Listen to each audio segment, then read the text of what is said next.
आज हम लोग स्टडी करेंगे इंटर साइंस एंड बायोलॉजी के अंतर्गत प्रकरण हमारा होगा जनन रिप्रोडक्शन।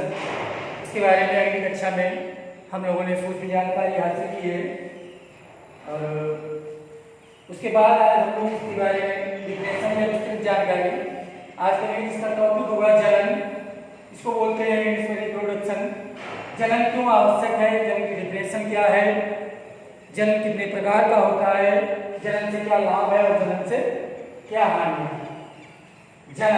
जनन रिप्रोडक्शन इस समाज के लिए बहुत ही जरूरी है। पहले हम समझेंगे जनन की परिभाषा क्या होता है। जनन तो सीधी भाषा में कह सकते हैं जनन जीवधारी जो अपने समान जीवों को उत्पन्न करता है या उत्पन्न करने की जीवों को उत्पन्न करने की प्रक्रिया जनन कहलाती है। जीव जो अपने समान जीवों को उत्पन्न करने की क्षमता रखते हैं उसे हम क्या बोलते हैं, प्रजनन या जनन कहते हैं। तो इसको देख लें, अपने समान जीव उत्पन्न करने की क्षमता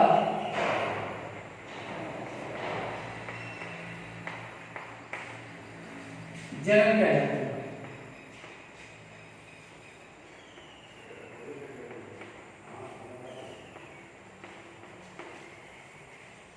समझ में आया स्टूडेंट? जनन क्या है? कि जीवधारी या अपने समान जीव उत्पन्न करने की क्षमता जनन कहलाती है। जैसे एग्जाम्पल ले हम मनुष्य जब जन्म की क्रिया करता है तो अपने समान ही बच्चों को जन्म देता है। जैसे कि मनुष्य में नर मादा स्त्री पुरुष होते हैं तो उनकी जो संतानें होती हैं वो भी या तो नर होंगे या मादा। तो कह सकते हैं कि या तो स्त्री होगी, लड़की होगी, या पुरुष यानी कि लड़का होगा। तो कहने की बात यह है कि जन्म क्या कौन सी प्रक्रिया है? जन्म वह प्रक्रिया है जिसमें जीवधारी अपने समान जीवों को उत्पन्न करता है। अब हम पढ़ेंगे कि जनन कितने प्रकार का होता है, इसके बाद जनन से क्या लाभ है, जनन से क्या हानि है और जनन क्यों आवश्यक है। तो ये जो जनन है ये कितने प्रकार का होता है? जनन दो प्रकार का होता है। जनन दो प्रकार का होता है। पहला हो जाएगा अलैंगिक जनन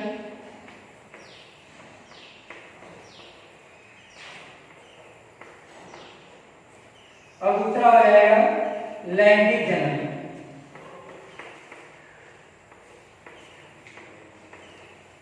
अगर हम इंग्लिश की बात करेंगे तो ये हो जाएगा अनसेक्सुअल रिप्रोडक्शन और ये हो जाएगा सेक्सुअल रिप्रोडक्शन।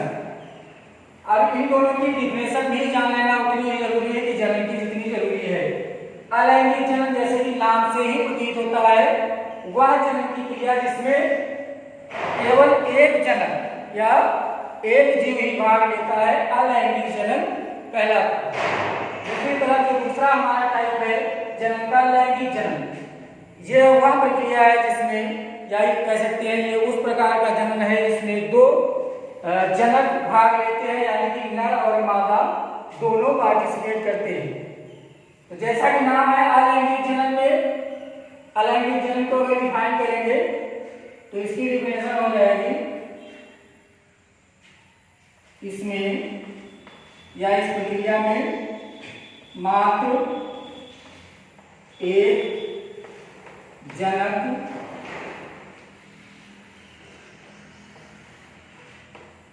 की आवश्यकता होती है।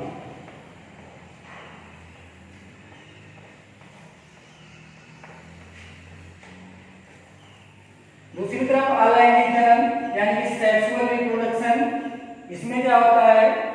यह वह प्रक्रिया है जिसमें नर व मादा यानी कि दो जनकों की आवश्यकता है। तो सीधी बात हम कह सकते हैं इसमें दो जनक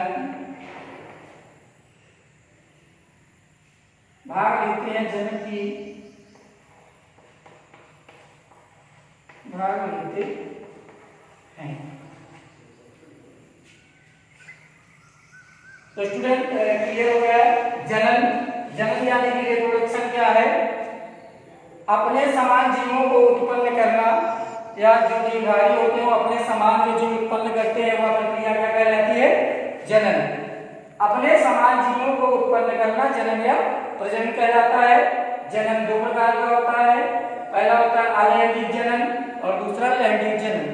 अलैंगिक जनन को परिभाषित अगर करेंगे तो उसमें क्या होता है, केवल एक जनन की आवश्यकता होती है। जैसे एक कोशिकीय जीव होते हैं पैरामीशियम, यूग्लिना, ये क्या है? एक कोशिकीय जीव है और उनमें जनन अलैंगिक होता है।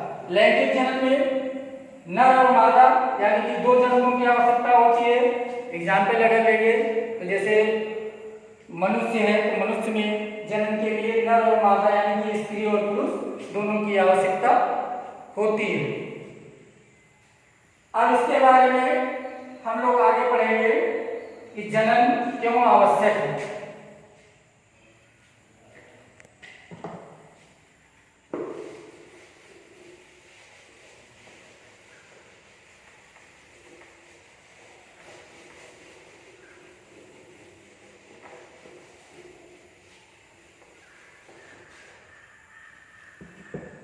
स्टूडेंट, जैसा कि हमको पता है जनन इसलिए आवश्यक है क्योंकि जो हमारी प्रजातियां होती, चाहे मनुष्य की प्रजाति हो, चाहे पेड़ पौधों की प्रजाति हो, चाहे कोई जीवधारी हो, हर चीज में जन्म होता है तो उसी के साथ मृत्यु भी तय होती है, क्योंकि यहाँ पे सब नश्वर है। तो उस मृत्यु की कमी को यानी कि प्रजाति को बरकरार रखने के लिए जन्म की आवश्यकता पड़ती है। सपोज करिए जैसे मनुष्य है या स्त्री पुरुष है, अगर इनका जन्म बंद हो जाए तो एक समय ऐसा आएगा कि मनुष्य जात इस पृथ्वी से नष्ट हो जाएगी। तो उसकी कमी को पूरा करने के लिए या प्रजाति को सुरक्षित रखने के लिए जनन आवश्यक है। और जनन किसी जीव या पेड़ पौधों की कठोरता, लंबाई, ऊंचाई को देखकर तय नहीं किया जा सकता है। जैसे एक होता है मेमक्खी, मेफ्लाई, सबने पिछली कक्षा में भी जीवन काल के बारे में सुना है, समझा है, अच्छे तरीके से जानकारी हासिल की है। ये मेमक्खी के बारे में सब जानते हैं। इसका जीवन काल होता है मात्र एक दिन 24 घंटे। ये मेमक्खी 24 घंटे में ही पैदा होती है, यानी कि इसका जन्म 24 घंटे में होता है और 24 घंटे में ही ये समाप्त हो जाती है। और इसी को ले लें सिकोया बैच,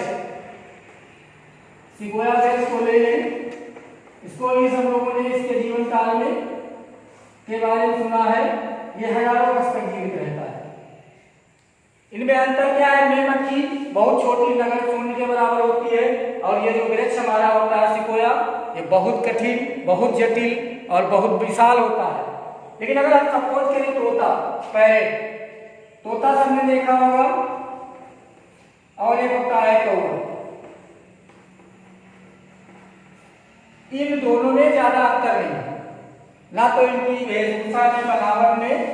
जैसा पक्षी हमारा तोता होता है वैसे ही सेम कौवा होता है, आकार भी लगभग सेम होता है, दोनों पक्षी हैं। लेकिन इसका जीवन काल कितना होता है? लगभग 150 वर्ष। इसका जीवन काल कितना होता है? 150 है।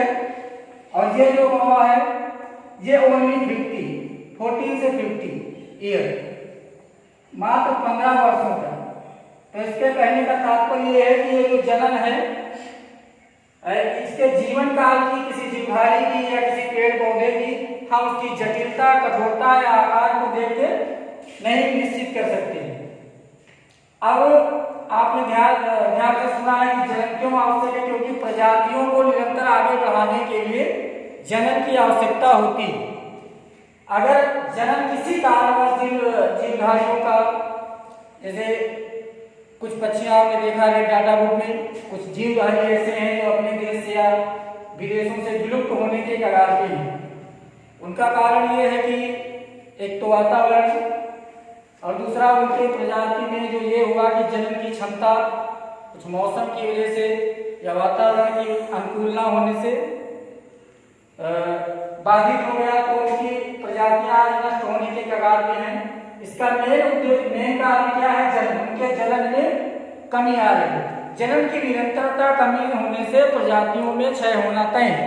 इसलिए जनन अति महत्वपूर्ण प्रक्रिया है कि हम जो भी जीवधारी हैं, जो भी पेड़ पौधे हैं, जो कोशिकीय जंतु हैं, उन सभी में जनन की आवश्यकता इसलिए है क्योंकि प्रजातियों का आगे बढ़ना, निरंतर चलना बहुत ही जरूरी है। अब हम लोग पढ़ेंगे कि जनन के बारे में हमने पढ़ा दो प्रकार होते हैं। अभी हमने पढ़ा है जनन दो प्रकार का होता है, अलैंगिक जनन और लैंगिक जनन। इन दोनों में अंतर भी जरूरी है। लैंगिक जनन, अलैंगिक जनन जैसा एक परिभाषा से विदित होता है। अलैंगिक जनन में केवल एक जनक या एक जीवधारी की आवश्यकता होती है जनन के लिए, जैसा मैंने बताया एक कोशिकीय जीव के। और दूसरा अंतर ये हो जाएगा लैंगिक जनन में दो जनकों, जनक का मतलब जो जन्म देने वाला हो। जनक का मतलब क्या होता है?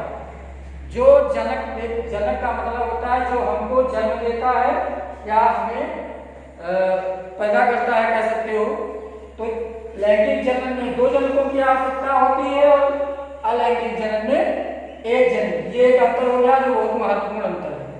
दूसरा अंतर, अलैंगिक जनन एक सरल प्रक्रिया है क्योंकि इसमें एक जीव या एक ही जनक भाग लेता है, तो वह प्रक्रिया लैंगिक जनन की प्रक्रिया की अपेक्षा सरल होती है और लैंगिक जनन की प्रक्रिया कठिन होती है। ये दो अंतर हुए। अब हम लोग इसके बारे में अगली कक्षा में पढ़ेंगे कि जनन से क्या हानियां हैं और जनन से क्या लाभ होंगे, इसके बारे में विस्तृत जानकारी देंगे। जय